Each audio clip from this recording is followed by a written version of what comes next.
Кайнар сәлам барыгызга да. Ниһаят, тегеннән моннан рубрикасының икенче чыгарылышын без сезгә тәкъдим итәргә әзер. Мин Илүзә, киттек.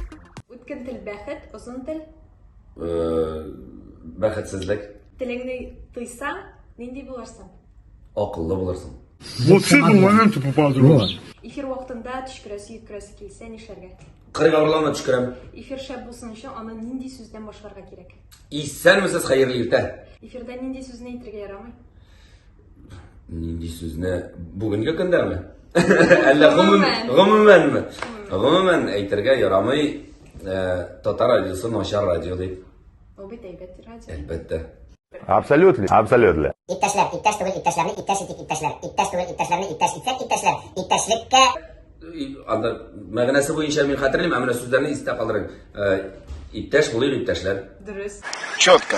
Умеете, могете. Үткен тел бәхет, озын тел. Бәхетсезлек. Телеңне тыйсаң, нинди булырсың? Тыныч. Әйе. Буена карама.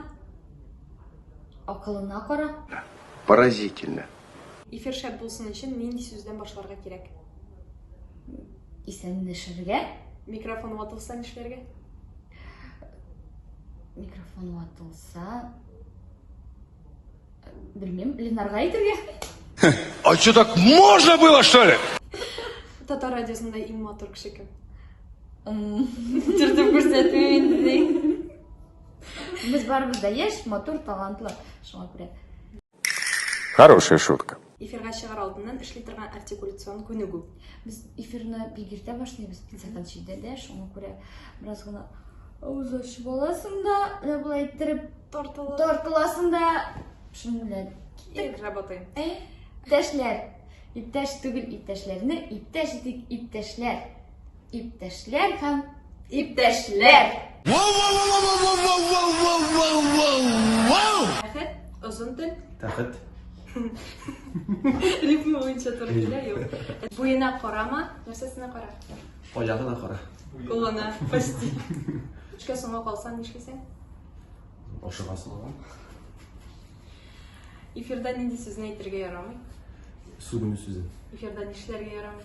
Сүгенергә. В принципе, логично. Эфир шәп булсын өчен аны нинди сүздән башларга кирәк? Хәерле дип. Хәерле нәрсә? Көн, төн, кич. Татар радиосында иң тырыш уңган булган кеше. Мин. Да ладно, да ладно. Радиога килүгә беренче эш итеп син нишлисең? Көзгә карыйм. Масочка!